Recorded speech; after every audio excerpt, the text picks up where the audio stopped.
Hi everybody, and welcome to today's webinar entitled Never Just Description, How Setting Can Enhance Your Story. My name's Angela Savage. I'm a published author and also director at Writers Victoria. And I have to confess that this is my first ever go at being in the driver's seat on a webinar. So I'm going to beg your patience while I learn to work my way around the system. Hopefully it will go off without too many hitches. I also have Alex helping me on the admin side, so hopefully we'll get through. So just to give you a little bit of an idea of what to expect from today's webinar, I'm going to talk a bit about setting in writing, whether you're writing fiction or non-fiction, the same principles apply, and I hope there'll be some material that's useful for your own writing practice in this webinar. I'm going to try, I'm going to suggest we do 2 writing exercises, hopefully, if time allows. During that period, I know some of you are listening in your Writability Writers groups, and you'll be able to share your bits of writing in those groups. So for those of you who are working at home on your own, you're very welcome to share those with me, or if you'd just like to keep them to yourself and practice and learn from your own activity, then you're very welcome to do that as well. I've got a slideshow that I'll be switching between. I'm happy to take questions specific to what I'm talking about at the time as I go through, particularly if you need anything clarified. But for general questions, I'll allow some time at the end. And again, you've got the capacity to weigh in through the chat function on the webinar just by typing in or asking someone else to type your questions or comments for you. So I'm going to start my slideshow and let's see if this works. Okay, here we go. A sense of place is a relatively recent development in the history of fiction and non-fiction writing. Its origins can be traced to the 19th century Romantic movement, with its interest in the impact of nature's sublime beauty on human emotions, and later to the less romantic fascination with the impact of the urban industrial environment on the human condition. Some authors have evoked place so effectively that their vision is forever associated with the sense of that place at the time of writing. Some examples that spring to mind are Charles Dickens's London. Charles Dickens was one of the first great writers of place in the English language. Think also of Ian Rankin's Edinburgh, or Sarah Paretsky's Chicago, James Lee Burke's Louisiana, Tony Hillerman's American Southwest, and the Melbourne of Peter Temple and Kerry Greenwood. Now, some of you might notice a number of crime writers on my list, and I could add many more, and not just because I'm a crime writer myself. In fact, place is so strongly associated with contemporary crime fiction that there are whole subgenres associated with specific geographic areas. Think Nordic noir for crime fiction that's coming out of Northern Europe, or tartan noir for Scottish crime fiction. And Australian crime writers I know are hoping that the term terra australis catches on. We'll see about that. Professor Sue Turnbull suggests the best contemporary crime fiction achieves a synergy of character, place, and action that elevates a popular genre into a form of social anthropology. The critic David Lodge puts it another way when he says, description in a good novel is never just description. I will use several examples from crime fiction to illustrate points in today's webinar, but whether we look at crime fiction specifically or writing in general, the principles are the same when it comes to creating an effective sense of place and using setting to enhance your story. But let's begin with a brainstorm. Why do you think setting matters?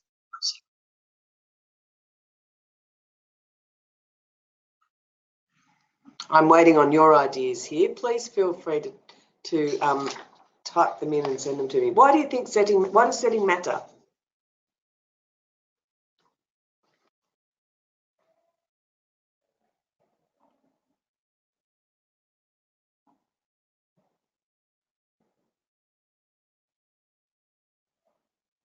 Alex, I can see some hands up. Do we ask people to type in their questions or their comments, I should say? Oh, yes.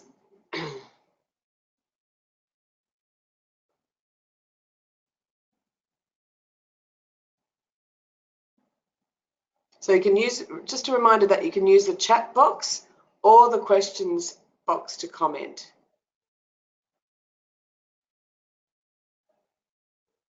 And why do you think setting matters in writing?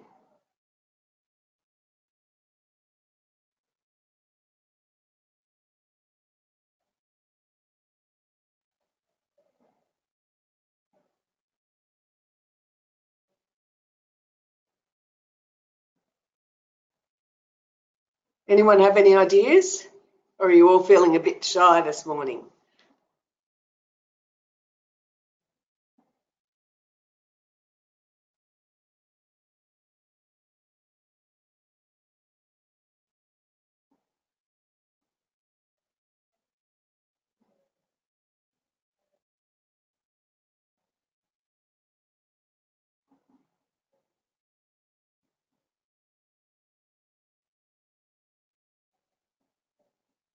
Okay, I can see some of the answers that are coming through, and they're terrific.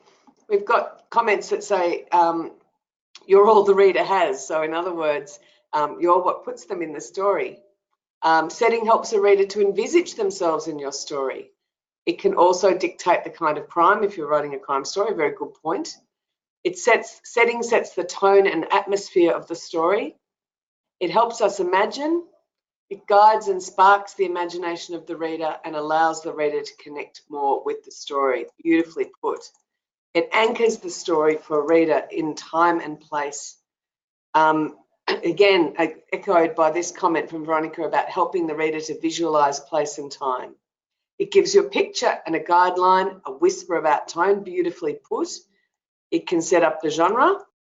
Again, readers can place themselves in the location of the story, not just in a particular time, but place. And this is lovely, beautifully put. It allows the reader to have an immersive experience, to live that which the protagonist is living. Creates intrigue, mood, and it contextualizes people's circumstances. These are terrific answers.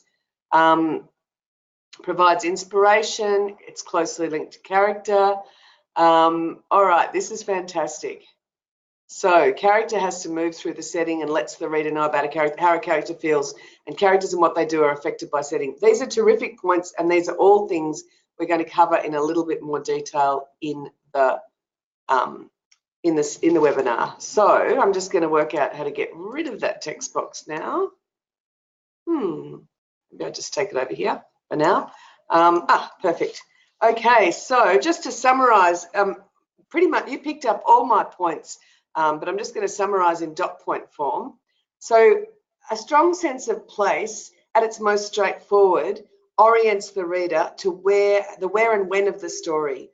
In other words, they make it clear where we should be imaginatively. And a vivid sense of place, and a number of you picked up on this, gives the reader a sense of being there in the thick of the action, or indeed in the claustrophobia of thwarted action. By contrast, stories that take place in a spatial or social vacuum can be frustrating and confusing. We don't know where we are, we're held back from entering the story world, and the pleasure of reading is diminished. What we want as readers is to be transported into the world of the story. What we want to do as writers is enable the readers to be transported. One way to do this, as we will see shortly, is to engage the reader's senses. Another point that several of you picked up in your answers is that setting enhances our understanding of characters. It's not merely a backdrop against which the action takes place. After all, people are shaped to some extent by their environment. And as a writer, we need to take those material conditions of a person or character into account to give our writing authority and power. If we don't talk about setting, if we don't talk about environment, one large cause of events may be missing. In a well-written short story, novel, or essay, setting will be indivisible from other elements of the story, such as character, or plot, point of view, and atmosphere, and so on. So how a person responds or describes or interacts with a setting can provide insight into that person or character, their emotions and psychology, in a way that allows us to show the reader something about them without telling them which is, you know, one of the kind of key aims we have as writers. We'll see examples of this, and later in the webinar, you'll have the chance to try an exercise designed to show us about character through setting. So, as I say, great writing uses setting to enhance our understanding of characters, to shed light on relationships, to create and sustain a mood or atmosphere. This, again, is something that you picked up on in your comments. And setting can also foreshadow events. If you want to read a great example of how to do this, read the opening to Wuthering Heights, Charlotte Bronte. Okay, next slide. All right, we experience setting or a place in real life through our senses. That is sight, sound, smell, touch, and taste, as well as our emotions. And I'm just showing a slide that lists those senses: sight, sound, smell, touch, and taste.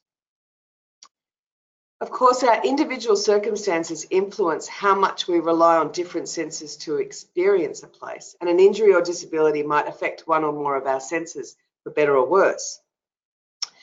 But getting back to the general point, to evoke a setting, you need to appeal to your reader's senses. You must invite the reader to see, hear, smell, touch or feel, and taste, even taste aspects of the setting. Such sensual detail enhances the reader's experience of the setting by bringing them closer to the action and ideally provoking an emotional, even visceral response in them, like giving them goosebumps or making their mouth water through your descriptions. That said, you do need to avoid writing as though you're ticking off a checklist of senses. You don't want to write things like, he could see this, he could hear that, she could smell this, she could taste that. Although there are no hard and fast rules, generally speaking, not every single sense is appealed to every time you evoke a setting. And the choice of the sense that you appeal to will depend on the specific setting, what carries the most power about the place, and may also be affected by character. For example, if your character or narrator has a disability or injury that affects one of their senses, this is going to have an impact on what you decide to emphasise. So if your character or narrator is deaf, for example, you might describe the setting with more references to sight and smell than sound, just as one example. Let's take a look at a few examples of how writers engage the reader's senses to create a sense of space, sense of place. Okay, my first example comes from a book by Swaziland-born writer Mala Nunn, a crime novel called Silent Valley. It's set in rural South Africa in the foothills of the Drakensberg Mountains near Durban. Setting is crucial to the novel, as in order to solve the mystery of the murder of the Zulu girl mentioned in this passage, Detective Sergeant Emmanuel Cooper must enter the guarded worlds of the traditional Zulu clan, as well as a white and deeply religious farming community who live in the area. Okay, I'm going to read the extract for you now. They stood on the lip of the rock and looked down at the crime scene. Spring was all around. It was in the smell of damp earth heated by the late morning sun and in the hum of the bees. It was a perfect day for a beautiful Zulu girl in a calico dress to stretch out in the sun and listen to the rustle of leaves and the sound of birds. Instead, a group of women sat under the branches of a thornbush tree, now mute with sorrow, afraid to let her corpse out of their sight. Nearby, men armed with spears and clubs guarded the crime scene. Okay, I'm going to throw a question to you again. What senses are engaged in this passage? What is Mala Nunn conjuring up for us here?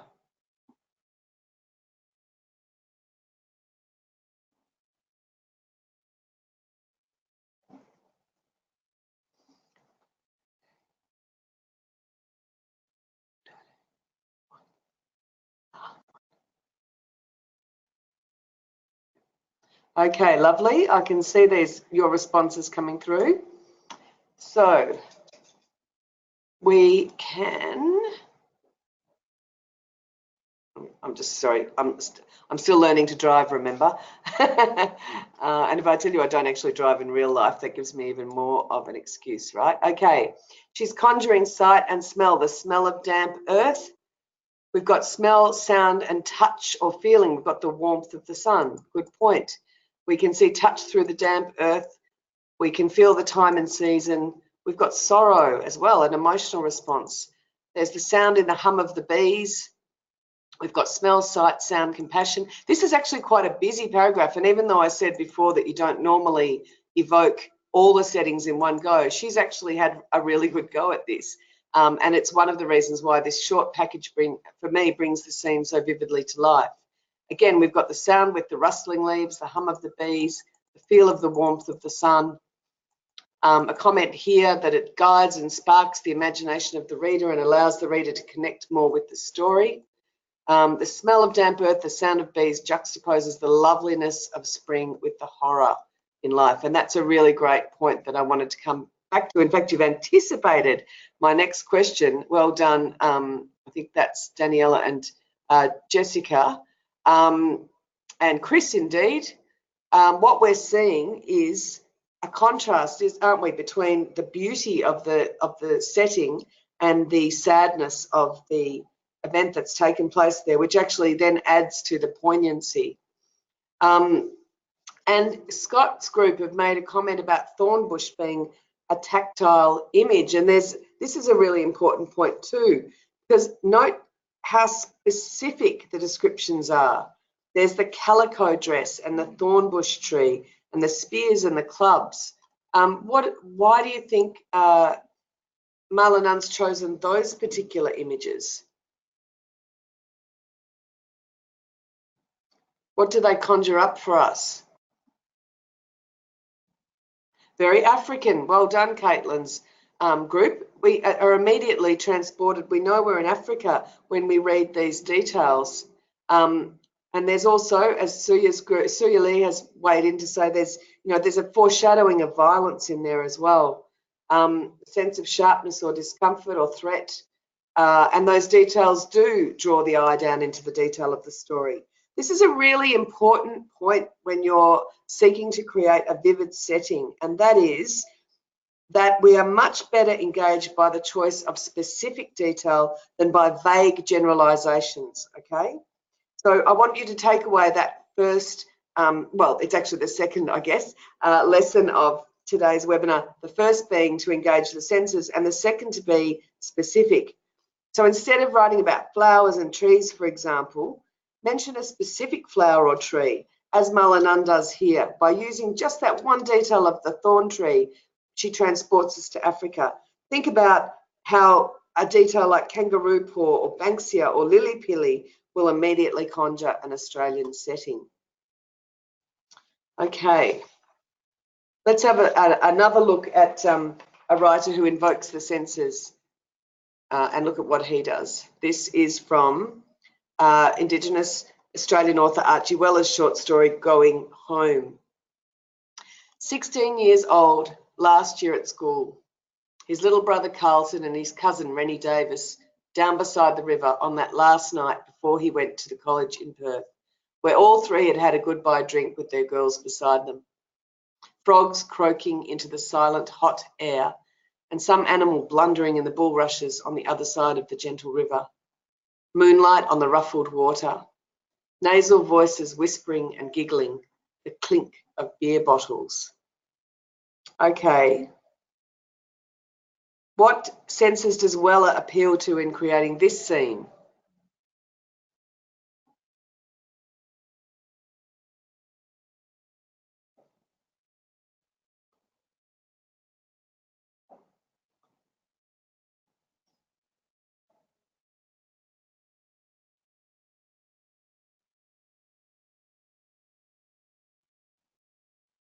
Anyone want to weigh in? Have a go?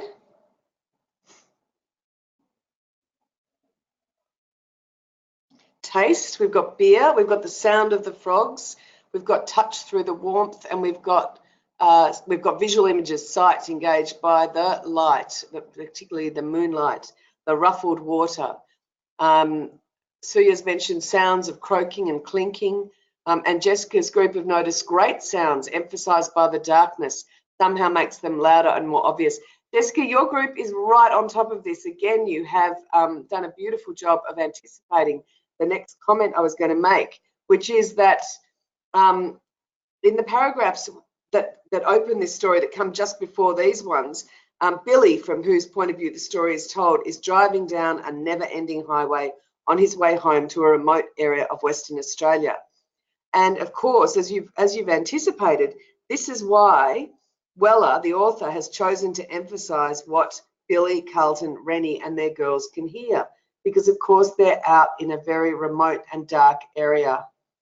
Oh, Jessica, I can see that. Thank you. You've clarified that you're part of Scott's group and you're weighing in from home. So well done. But yes, the point that you make about the emphasis on sound in this passage is really important.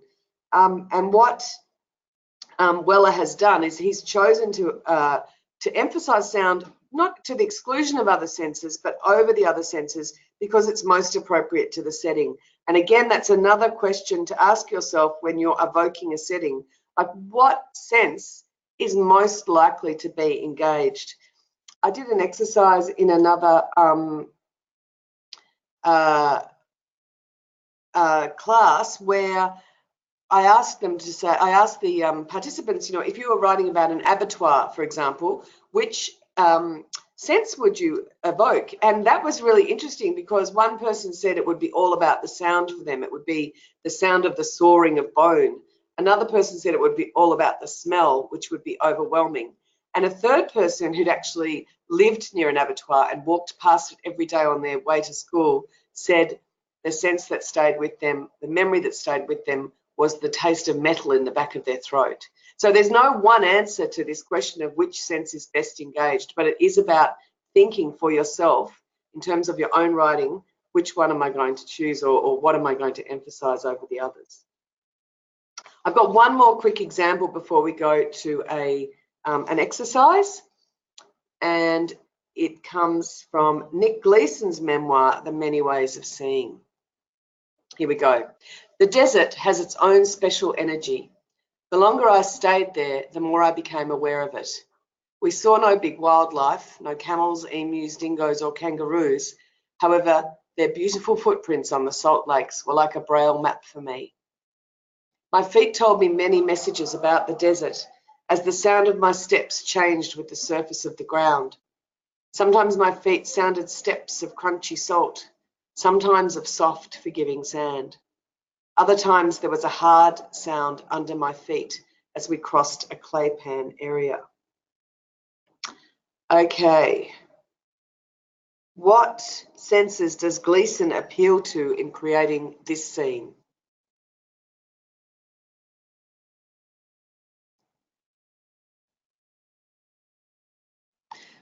Okay, touch and sound mostly. We've got a little bit of sight when he talks about what we can see. Sensation, vision, feel, the feeling of crunching. Many sounds and the feeling of hardness under the feet. So sound and touch is very much the emphasis in this passage. The emphasis on the visual is very light indeed. But what's coming through is touch, as Lisa here has said, through tracks and the feel of the sand. Where can you intuit anything about the narrator from this extract?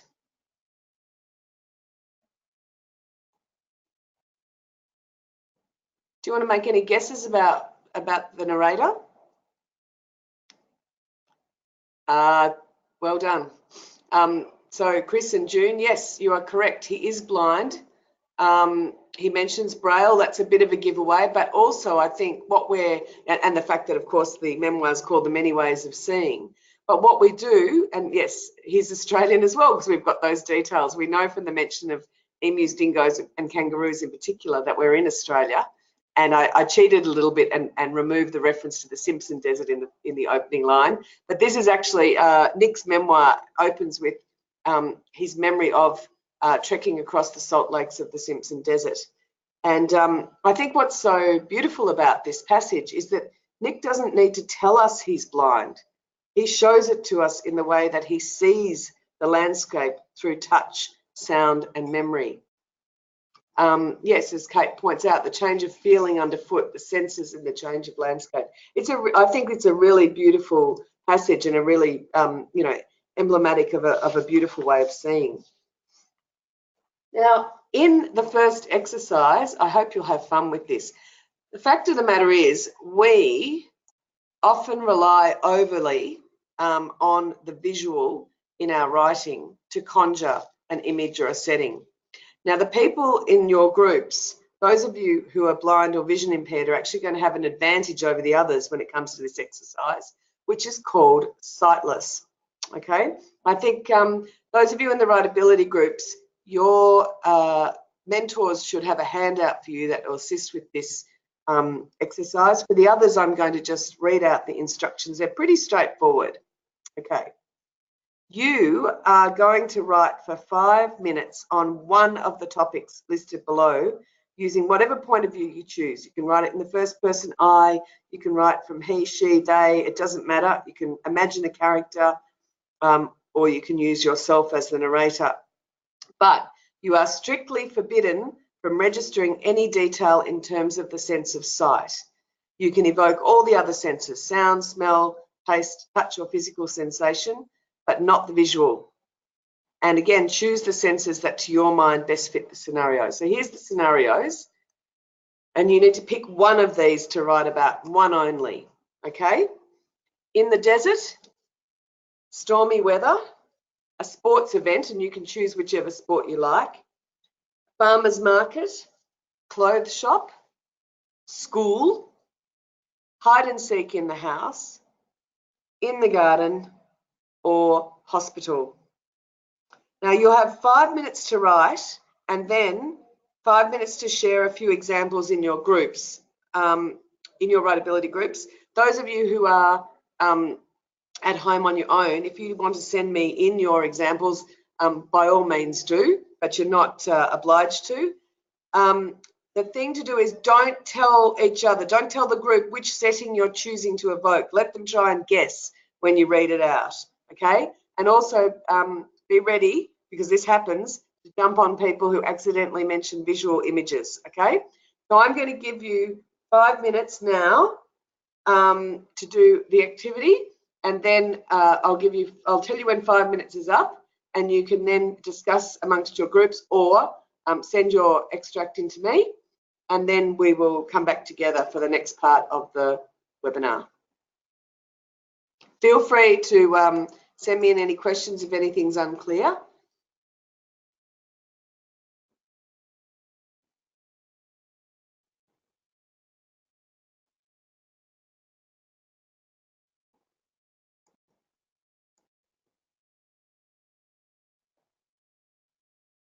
Okay, Scott, I can see that you've mentioned that it's different to your sheet. Is that the examples are a little bit different?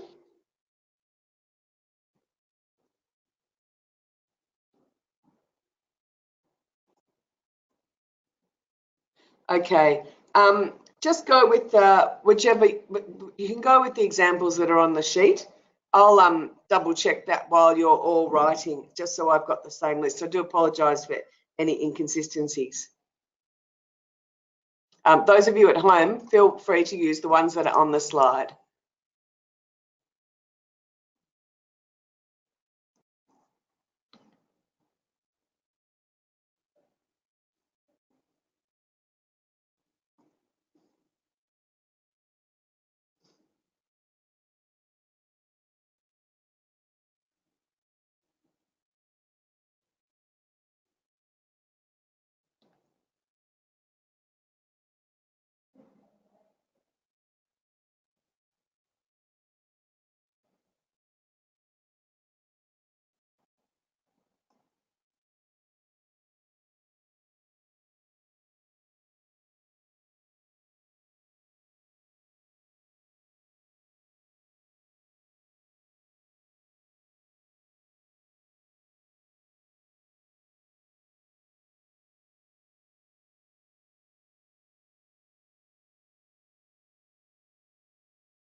Okay, I've actually given you, I know it goes so quickly, doesn't it? I've given you 6 minutes for that writing exercise.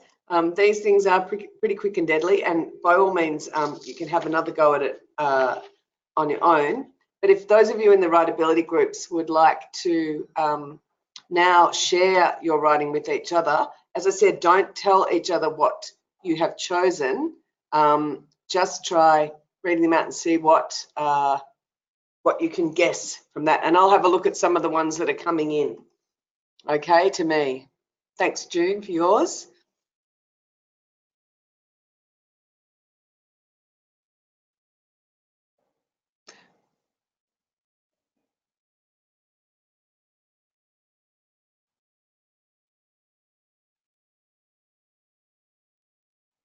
Nice, well done.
Just in response to the question, you can type them into the question. You can type your pieces into the question box, and I can read them at this end. I may not get the chance to feed back on all of them.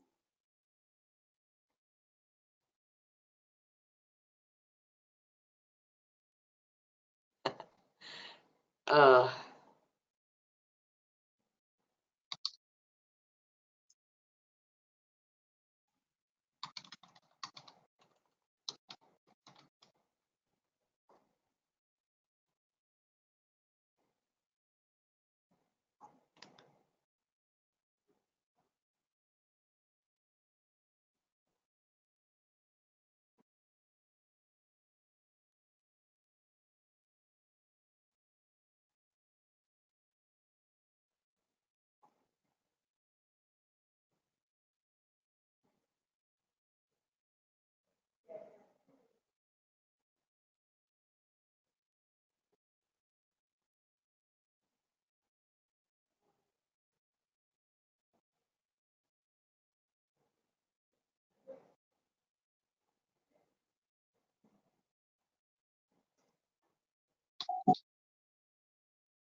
all right, I'm going to need you to stop sending me your paragraphs now because I don't want to run out of time to comment.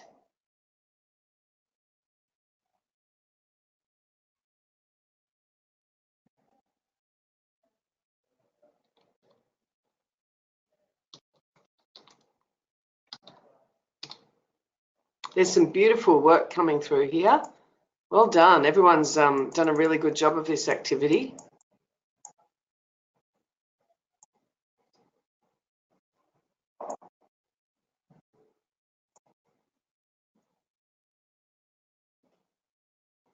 Mhm.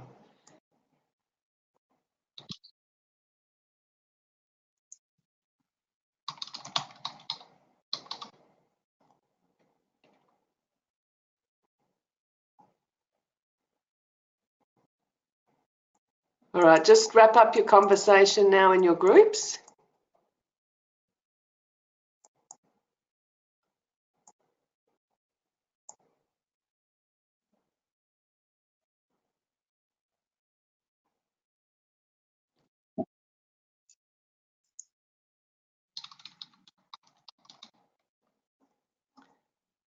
All right, thank you very much to those of you who weighed in. Would anyone like to just comment, and I'll put myself back on the screen just for a moment. Would anyone like to just comment on how you found that exercise, whether you learned anything from it? Was it useful?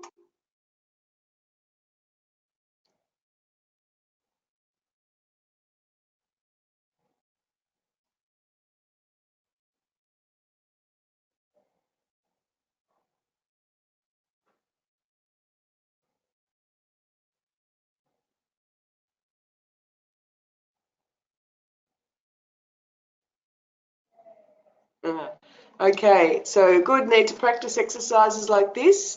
You do realise how much you rely on sight when you do an exercise like this.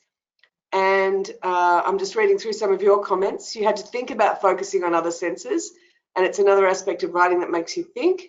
And when you have to be conscious of eliminating one sense, you feel restricted. So yeah, that's an interesting comment. And you know, the short story writer Kate Kennedy says the creative mind often functions better with restrictions than with, you know, it's easier to say to someone, write 25 lines on, you know, the best thing that ever happened to me rather than write 25 lines on just anything. Interesting comment from Scott's group that they were driven more by emotions with eyes closed. And we had some great examples of place as perceived by character rather than characters being perceived by place. Very, very true. Okay, thank you very much for those comments. All right, I'm going to return to my slideshow so you don't have to look at my face. All right, so there is a point about setting, which is, I love this comment. This is a quote from the American crime writer Elmore Leonard. And he says, don't go into great detail describing places and things. You don't want descriptions that bring the action, the flow of the story to a standstill. His advice is try to leave out the part that readers tend to skip. So while a strong sense of place is important to engage and excite your reader, lengthy, overly detailed descriptions of settings can be dull, slow down the pace, interrupt the plot, and risk boring or overwhelming your readers, which you obviously want to avoid. So make like Elmore Leonard and try to leave out the part that readers tend to skip. Joseph Nabokov in his Fiction Writers Workshop suggests that when descriptions of places drag, the problem usually lies not in the setting, but in presenting the setting too slowly. His advice is to make your descriptions dynamic and quick. Give bits of setting concurrently with characters and action, and when you show the setting, be selective, giving only a few details that will evoke a place. If the chosen details are vivid, the reader will piece together the whole picture from her imagination. He says, leave her that pleasure. What I often find is that when you write a first draft, you'll write a great big paragraph describing a place the first time you discuss it or you take your reader there. What happens in the second draft is that you will often pick apart that first paragraph with all the details and just scatter the details throughout the story, often in relation to character. And that's a far more effective way of using place to advance the story rather than letting your descriptions of place bog the story down.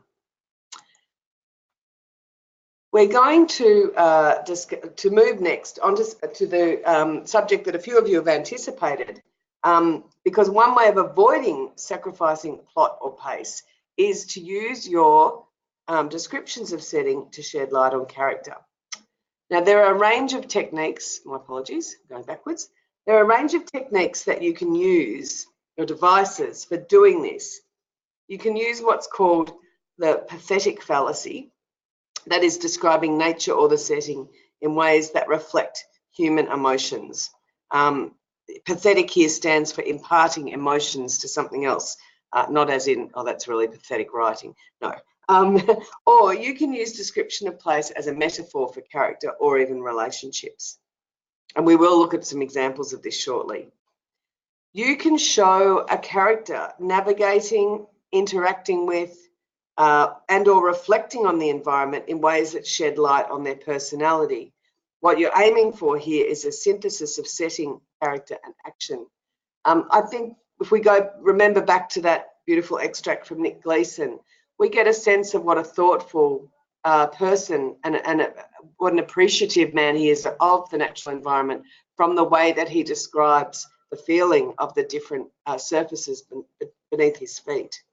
We don't need to be told something about him. We're shown it through this action and interaction with the setting.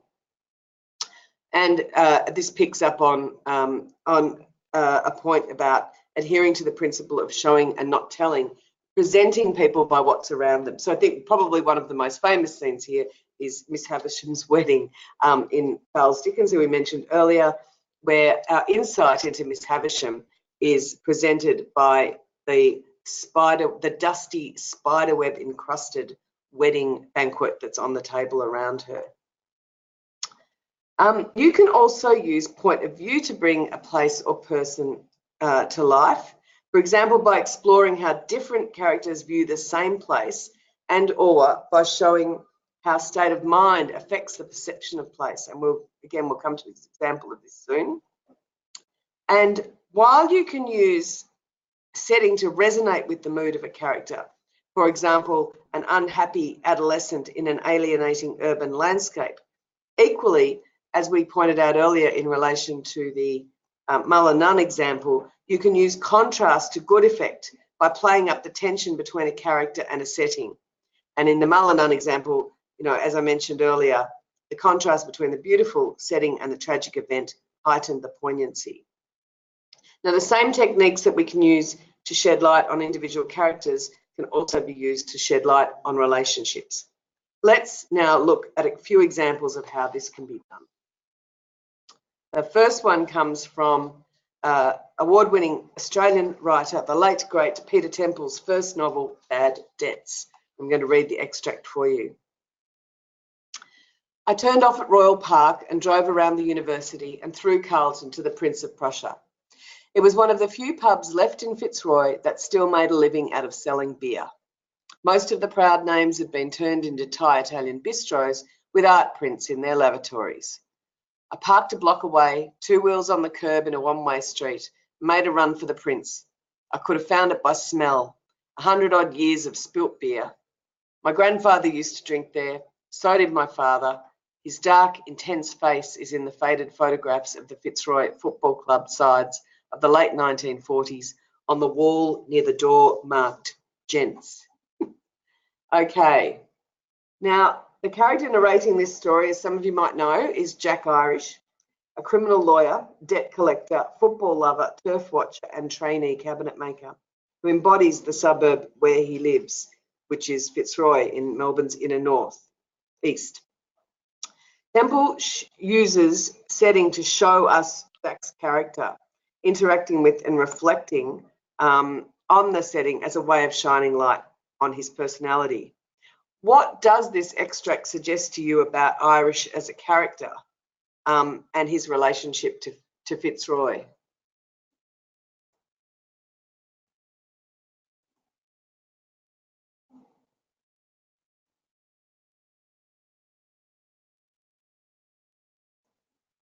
He's reminiscent.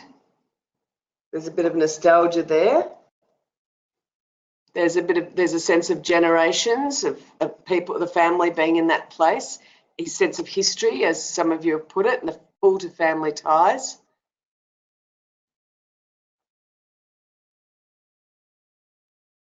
So he's done this. He hasn't actually told us. He hasn't said, "Oh, my family have lived here for generations." What he's done is describe how his family have interacted. There's a sadness for things lost, as June points out, over gentrification. He's working class, he's unpretentious, he doesn't like the change. There's nostalgia in this. And a number of you have pointed out his fascination with toilets, which is possibly a Fitzroy blokey thing. Yes, so well done. So it's just, you know, that's a very short extract, but we could pick up quite a lot about Jack Irish's character just from that short extract. Let's have a look at another example of using setting to shed light on character, in fact, on relationships in this next one. And this is an extract from UK crime writer Sophie Hannah's first novel, Little Face, and it shows how point of view influences the way a setting is described. And I'm going to read the extract for you now. The grey-green carpet was thick, so soft that Simon could feel the spring and bounce of its fibres through his shoes. The walls were ivory and the furniture minimalist, light wood, cream cushions. Somebody had had the thought of a harmonious soul firmly in mind. Not Simon's soul, that was for sure. It occurred to him that Alice's clothes, whenever he had seen her, had followed roughly the same colour scheme. Beiges, greeny greys, creams. He was inside a building that was dressed like Alice. The thought made his chest feel heavy. Now that she was nowhere to be found, she had become all-pervasive. She was everywhere. Okay, now in this extract, the narrator here is Constable Simon Waterhouse, and he's visiting an alternative medicine practice where the missing woman, Alice Fancourt, worked.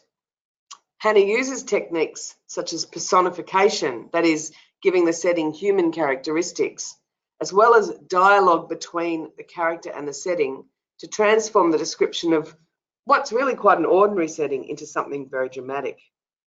You know, imagine this is a place where Alice works. Imagine how different the description of that place would be if it was being narrated from Alice's point of view. A quick question rather.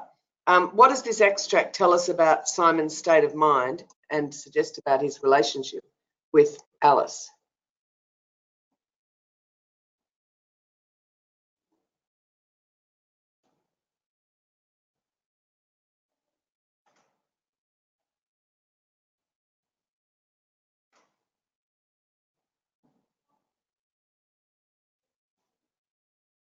There's a sense of loss, there's a sense of connection. He seems haunted by disappearance. There's opposing views. So we get a sense of a kind of intense connection that maybe is also conflicted. It's unsettling, isn't it? And as I say, it's actually a very ordinary scene of an office, but the author has managed to transfer it into something that is quite dramatic. And yes, Caitlin's group makes the point that he doesn't seem at ease or soothed by the so-called harmonious environment. His sense of loss is intense, like he had a relationship with her, which if you read, I won't spoil it, so I won't tell you whether or not he did. But we do get, just from that description, again, we're not being told how Simon feels about Alice, we're being shown by that. And we're being shown by it in the thought that the building is dressed like Alice. It's such a great evocation. Okay, I'm going to show you one more extract. And this one, cheekily, is from my own novel, The Dying Beach. Okay. And here I wanted to describe the landscape, but without slowing the pace of the narrative. I'm going to read the extract now. He wished their driver would slow down. Their crowded boat was hugging the coastline, passing under overhanging limestone cliffs, veering perilously close to the rocks. Rajiv shifted his focus from the dark sea beneath them to the view surrounding them. What appeared beautiful days earlier now seemed treacherous and malevolent. Krabi's striking landscape was formed 30 million years ago when the Indian subcontinent collided with mainland Asia. He'd known this, but only now was he struck by how violent that collision must have been. Solid landmass crushed into jagged mountains and islands scattered like broken teeth across the Andaman Sea. And this passage is narrated by a character called Rajiv, And he has a phenomenal general knowledge, which provides me with a device for introducing the odd, interesting facts, such as how the landscape was formed in this beautiful part of Thailand. I was also playing with Eudora Welty's notion of place as forever astir, alive, changing and reflecting. That is, place isn't static, it changes, and our perception of it changes according to what happens there and our experiences. So the landscape that appeared beautiful to Rajiv days earlier has become treacherous, malevolent, violent and jagged. Does anyone want to hazard a guess at what might have happened in this place to unnerve Rajiv and change his perception of the place?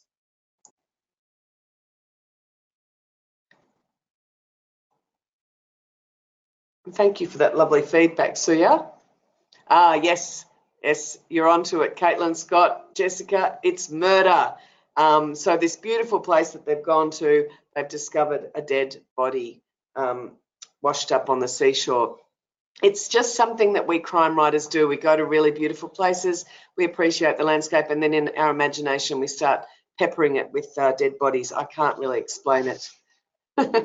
Thank you for that lovely feedback. Okay, let's move on because I love this next exercise and I hope you're going to enjoy it too. It's your go now to have a go at synthesizing character and setting, okay? This exercise is called In the Mood. I want you to go back to the setting that you wrote about in the previous exercise. But this time you are allowed to use visual detail or sight as well as the other senses if you wish to. If you're working on a story, you can put yourself in the shoes of one of your characters or the narrator if you're writing non-fiction. Otherwise, again, simply make up a character for the purpose of this exercise. Now, I'm going to give you a list of emotions, and I want you to choose only one of the moods or emotional states from below, from this list. And again, the writability groups have this as a handout. You've got to basically imagine your character in one of these moods, okay? Angry, joyful, bored, anxious, enthusiastic, impatient, weary, confused, nostalgic, or infatuated. Now I want you to go back and describe the setting again from the point of view of a character in your chosen mood. Now, the objective is to write the scene that shows your character's thoughts and emotions, but do not name the feeling directly. Show us their mood or emotion through their physical reaction to, interaction with, and or reflections on the setting.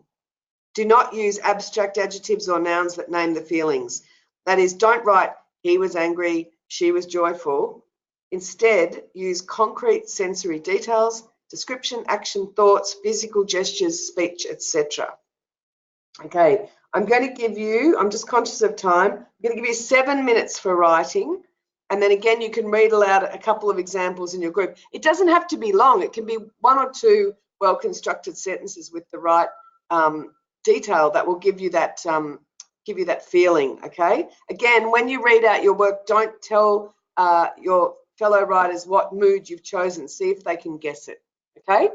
If there's any questions, just text them to me in the meantime, but I'll give you 7 minutes starting now.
I'm going to suggest now that you stop your writing and just share for a few minutes in your groups.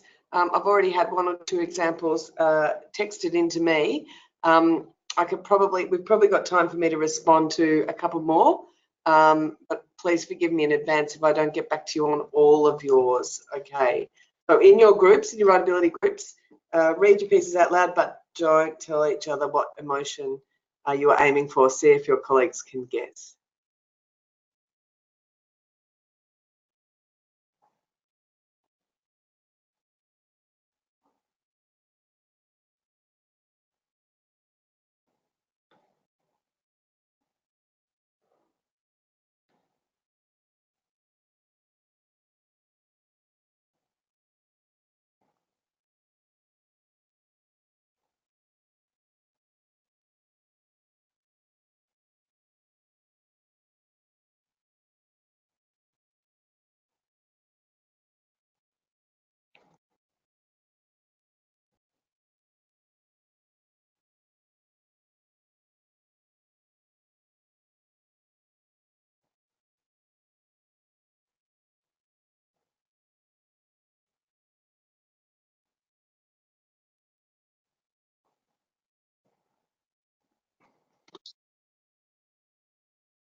Okay, I'm going to ask you to wind up in just a minute because I'm running out of time, and so are we all, and I've got one more important bit of information to get through.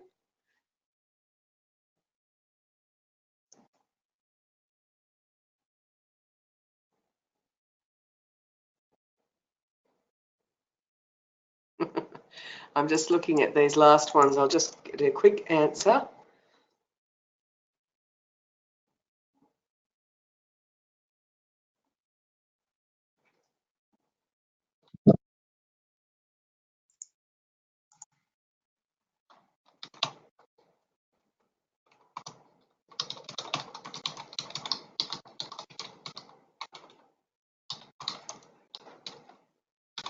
Okay.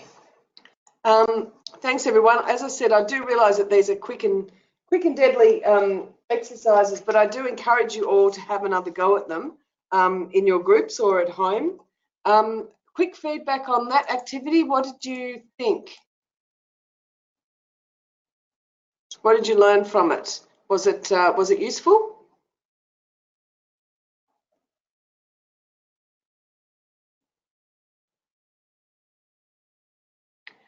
I can see that it was a good challenge for some of you.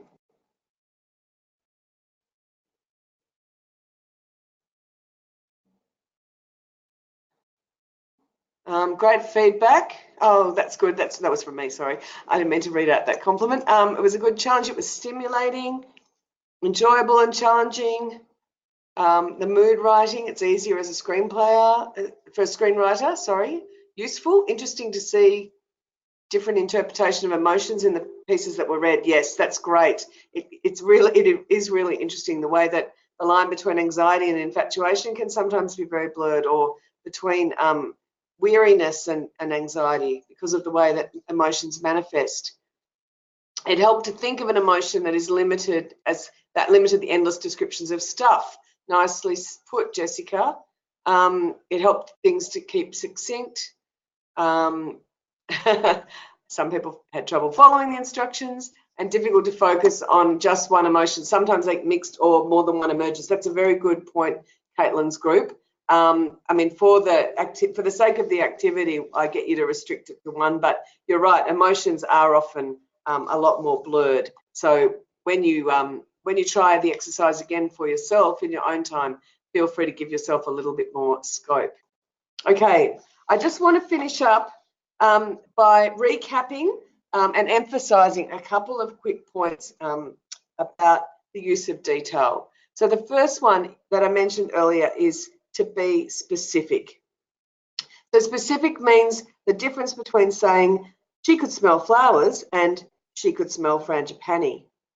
The second being far more evocative and far more likely to transport us to a particular place. It's also the difference between saying there was a sweet smell in the air and the air smelled of caramelized sugar. Again, we're getting somewhere very different and we're getting a much deeper sense from the specific details. Remember the extracts we read earlier, Gleason's reference to emus and dingoes, which straight away locates us in Australia, and Mullinan's mention of the thornbush tree to evoke Africa. So the more specific you are, the more vivid, evocative, and concise your writing will be. Second point is to be selective. Selective means choosing which details best serve your story. While it's important for description to engage and transport the reader, as we noted earlier, too much of it will slow down the story and impede the plot. Readers will become bored or frustrated. In his book, The Art of Writing Fiction, which I use a lot, Andrew Cohen provides guidelines for how to select detail in your story. And I've got a handout, the Writability groups have got a handout for this, and those of you who are beaming in from home, we'll send out the handouts to you after the webinar. So you don't need to take copious notes, but Andrew Cohen suggests guidelines for how to select detail in your story. And these criteria can be applied specifically to detail in your description of setting. Cowen suggests that detail should be 1, concrete and appeal to the senses. Okay, so remember I said before, don't write abstract things.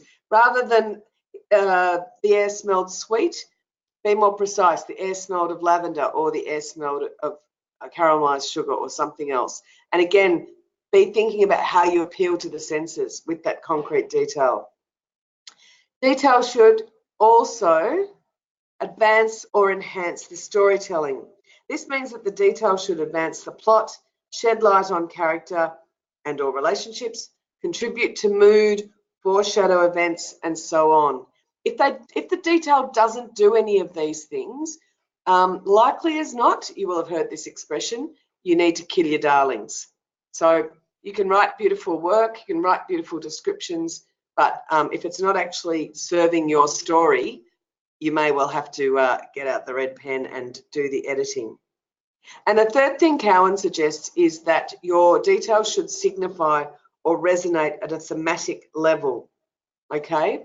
This means that your choices should be echoing bigger themes or hinting at bigger themes in your work. And getting the details about setting to work on all these different levels is part of what makes writing great.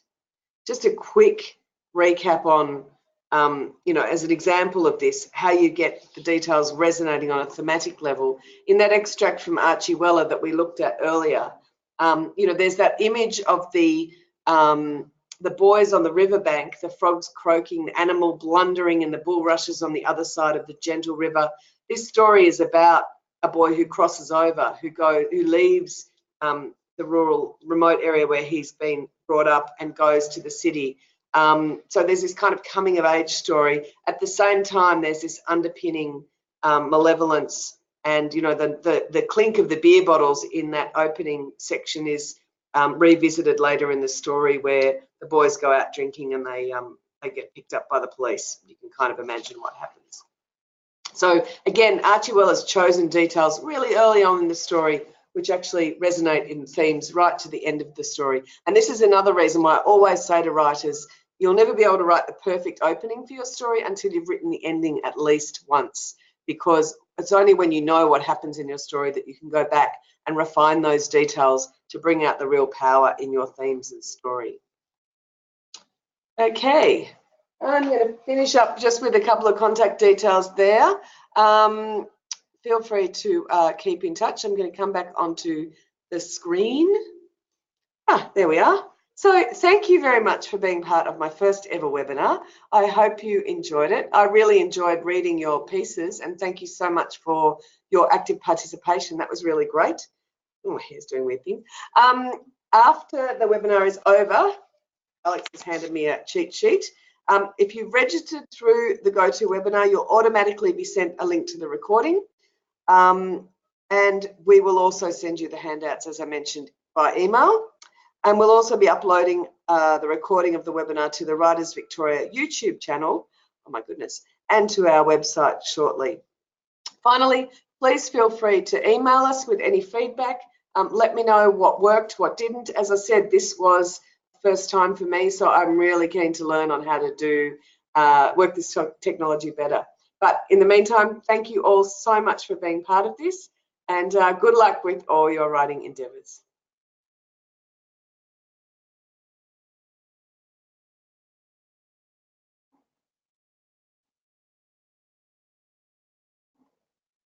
Oh, thanks for all that lovely feedback. I really appreciate it. Getting that through on the questions now. Thanks so much.